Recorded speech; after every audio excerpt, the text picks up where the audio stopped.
ಎಲ್ಲಾ ತರನು ಕೊಟ್ಟು ಅವಳಿಗೆ ಅದ್ದೂರಿಯಾಗಿ ಮದುವೆ ಮಾಡಿದೀವಿ. ನೀವು ಅಷ್ಟು ನಿಮ್ ಗನ್ಮನದೇ ಬಂದು ನಮ್ ಹುಣಸೂರಲ್ಲಿ ಕೇಳಿ ಎಷ್ಟು ಅದ್ದೂರಿಯಾಗಿ ನನ್ ಮದುವೆ ಮಾಡ್ಕೊಂಡಿದ್ದೀನಿ. ನನ್ನ ಮಗಳನ್ನ ಬಂಗಾರ ಸಾಕಿ ಗಿಣಿಯನ್ ಸಾಕಿ ಇವತ್ತು ಗಿಡಗನ್ ಕೈ ಕೊಟ್ಟು ನನ್ನ ಮಗಳನ್ನ ಕಳ್ಕೊಂಡಿದ್ದೀನಿ. ದಯವಿಟ್ಟು ನನಗೆ ಏನ್ ಹೇಳ್ಬೇಕು ನನ್ಗೆ. ಸ್ನೇಹಿತರೆ, ಈ ಮಹಿಳೆ ಅಳೋದನ್ನ ನೋಡಿದ್ರೆ ಮನನೋಯುತ್ತೆ. ಹೌದು, ನಮ್ಮ ರಾಜ್ಯದಲ್ಲಿ ಮತ್ತೊಂದು ದುರಂತ ಕಾಣಿಸಿಕೊಂಡಿದೆ. ಹುಣಸೂರು ಪುರಸಭೆಯ ಮಾಜಿ ಅಧ್ಯಕ್ಷೆ ಈಕೆ. ಸೊ ಈಕೆಯ ಪುತ್ರಿಯ ನಿಗೂಢ ಸಾವು ಆಗಿದೆ. ಪತಿಯ ವಿರುದ್ಧವೇ ಗಂಭೀರ ಆರೋಪವನ್ನ ವ್ಯಕ್ತಪಡಿಸ್ತಾ ಇದ್ದಾರೆ. ಸೊ ಈ ಹೆಣ್ಣು ಮಗಳ ಕುಟುಂಬದವರು ಸಾಂಸ್ಕೃತಿಕ ನಗರಿ ಮೈಸೂರಿನಲ್ಲಿ ಗೃಹಿಣಿಯೊಬ್ಬರ ನಿಗೂಢ ಸಾವು ಕಂಡು ಬಂದಿದೆ. ಸೊ ಇದನ್ನ ಕೊಲೆ ಎಂದು ಮೃತರ ಪೋಷಕರು ಗಂಭೀರವಾಗಿ ಆರೋಪಿಸಿದ್ದಾರೆ. ಹೌದು ಸ್ನೇಹಿತರೆ, ಸಂಧ್ಯಾ ಎನ್ನುವಂತವರ ಕೊಲೆ ಆಗಿದೆ. ಸಂಧ್ಯಾ ಅವರ ತಾಯಿ ಹುಣಸೂರು ಪುರಸಭೆಯ ಮಾಜಿ ಅಧ್ಯಕ್ಷೆ. ಸೊ ಇವರು ಈಕೆಯ ಗಂಡನೆ ಅಂದ್ರೆ ಸಂಧ್ಯಾಳ ಗಂಡನೆ ಹತ್ಯೆ ಮಾಡಿದಾನೆ ಎನ್ನುವಂತಹ ಆರೋಪವನ್ನ ಈಗ ವ್ಯಕ್ತಪಡಿಸ್ತಾ ಇದ್ದಾರೆ. ಸೊ ನಗರದ ಸಂಸ್ಕೃತಿಪುರಂ ಪೊಲೀಸ್ ಠಾಣೆ ವ್ಯಾಪ್ತಿಯಲ್ಲಿ ಈ ಘಟನೆ ನಡೆದಿರ್ತಕ್ಕಂಥದ್ದು. ಮೃತದೇಹವನ್ನ ನೋಡಿದ್ರೆ ಸಂಧ್ಯಾ ಎನ್ನುವಂತಹ ಅನುಮಾನ ಕಾಡ್ತಾ ಇತ್ತು. ಸೊ ಅದು ಕ್ಲಿಯರಿಟಿ ಕೂಡ ಸಿಕ್ಕಿದೆ. ಸಂಧ್ಯಾ ಈಕೆ 30 ವಯಸ್ಸಿನ ಆಸುಪಾಸು. ಸೊ ಈಕೆ ಹುಣಸೂರು ಪುರಸಭೆಯ ಮಾಜಿ ಅಧ್ಯಕ್ಷೆ ಗೀತಾ ನಿಂಗರಾಜು ಅವರ ಪುತ್ರಿ.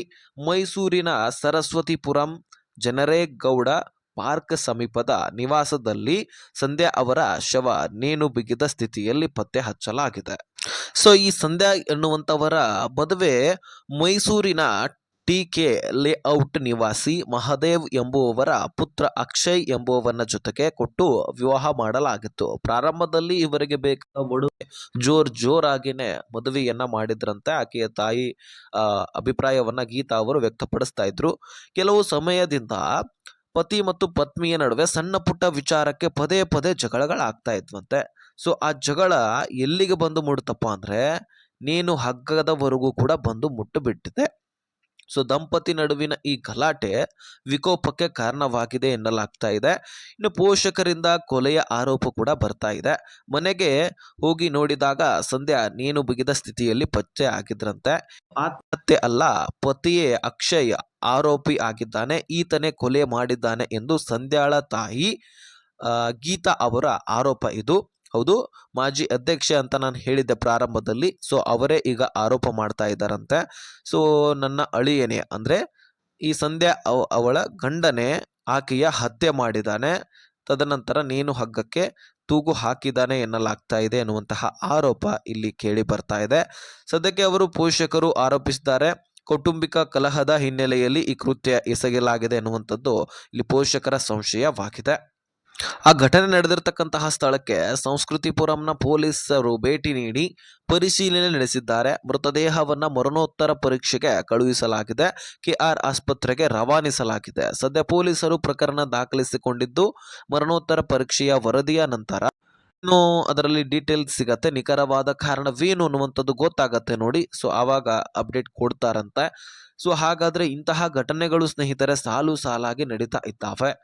ಸೊ ಹೆಣ್ಣು ಹೆತ್ತ ತಾಯಿ ಗೋ ಅಂತ ಅಳ್ತಾ ಇದ್ದಾರೆ. ಸೊ ಗಿಳಿ ಹಾಗೆ ನಾನು ಸಾಕಿದ್ದೆ, ಗಿಡಗನ ಕೈಯಲ್ಲಿ ನಾನು ಕೊಟ್ಟು ಬಿಟ್ಟೆ. ಪ್ರಾರಂಭದಲ್ಲಿನೂ ಕೂಡ ಟಾರ್ಚರ್ ಕೊಡ್ತಾನೆ ಬರ್ತಾ ಇದ್ರು.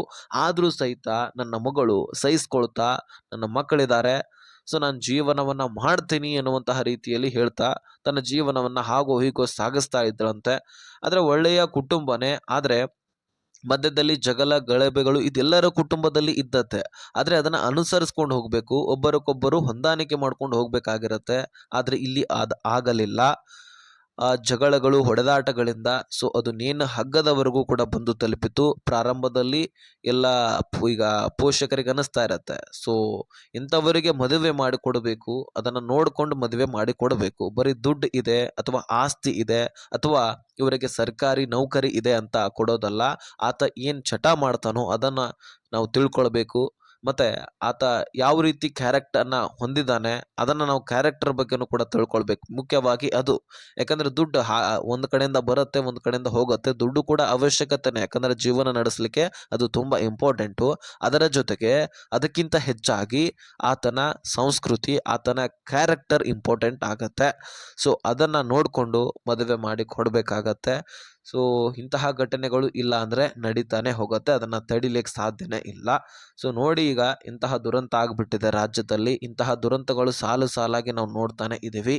ಸೊ ಇದರ ಕುರಿತಾಗಿ ನಿಮ್ಮ ಅನಿಸಿಕೆ ಏನು ಅನ್ನುವಂಥದ್ದನ್ನು ಕಮೆಂಟ್ ಮಾಡಿ ತಿಳಿಸಿ.